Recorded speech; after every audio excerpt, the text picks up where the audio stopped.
It's an exciting project where we have a collaboration between the Lafayette Public Trust, the university, and of course the students, and Jeremy Arsenault, who's our contractor. My graduate students in architecture designed the event house last fall.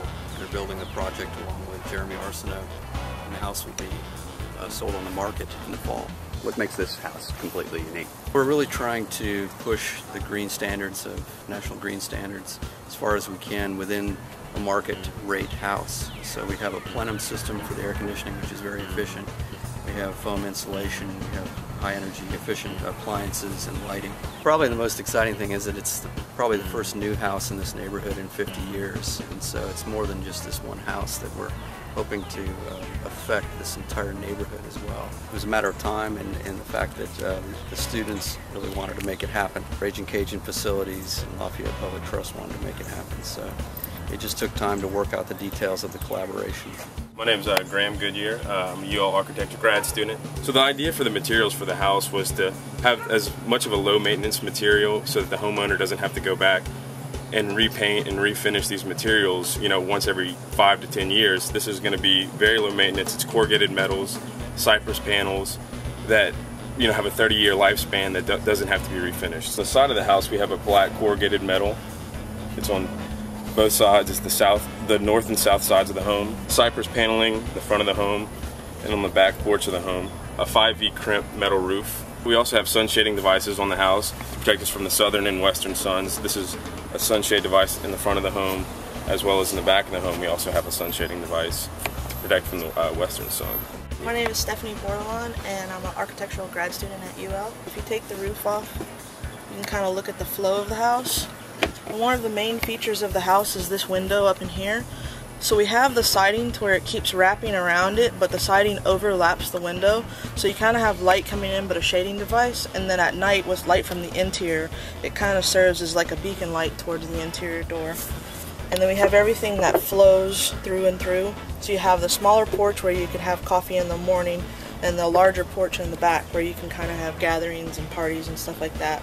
Where you have the 2 doors from the living area, living room, kitchen, leading out to the porch, and then the master bedroom leading out to the porch.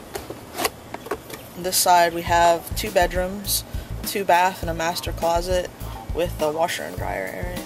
My name is Michael Reed. I'm a graduate student at UL in architecture. For our house here we have a plenum system. It's a forced air system pretty much, and it's a pressurized system. And what we have is a chain wall that goes around, and that's basically like our ductwork. It provides radiant heating and cooling floors. So the air handler pushes the air down into the plenum system, and then we have our vents that vent the air out. So it pretty much works like ductwork, but without having to provide for the ductwork itself.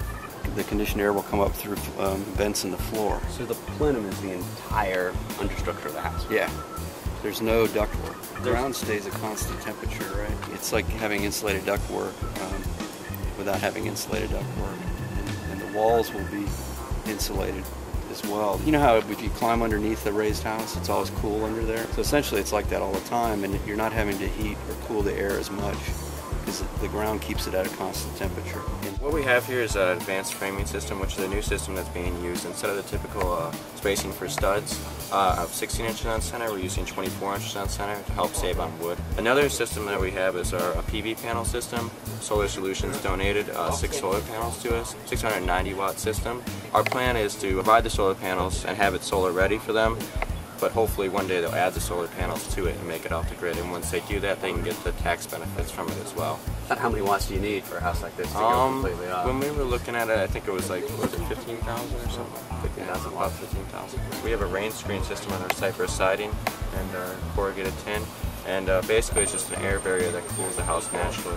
There's an air gap, so when the metal heats up, it doesn't heat up the interior walls. There's like a 3/4 inch space in there where air can flow through. We would have our gypsum board on the inside, then we have a stud wall, then we would have a waterproofing membrane, as well as a 3/4 inch area barrier that she was talking about, and then we have our actual siding itself, and like she was talking about, when it heats up, or it will help cool down the house with that area barrier in between it. That's another plus with the advanced framing also, because you're using 2x6s instead of 2x4s. You have more space to put insulation, so it's the walls themselves have a better R value than a 2x4 wall.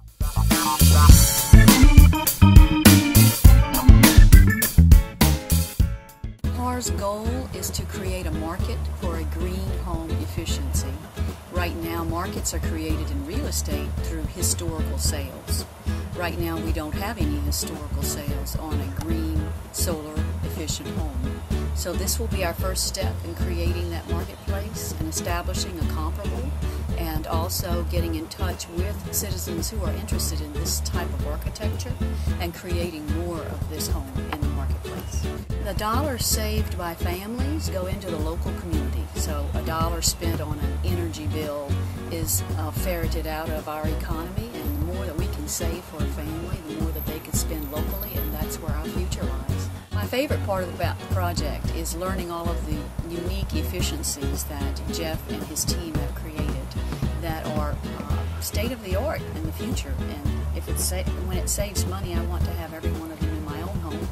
They're going to establish the excitement in the marketplace, and they're going to leave us with a model that people can dream about and create their futures. And I know that they're going to move on to the next and best thing and keep us on the cutting edge. I want to thank Jeff and his students and the UL Architecture Department for what they've created for our market in Lafayette and the smart growth that we're headed towards and their part in our future.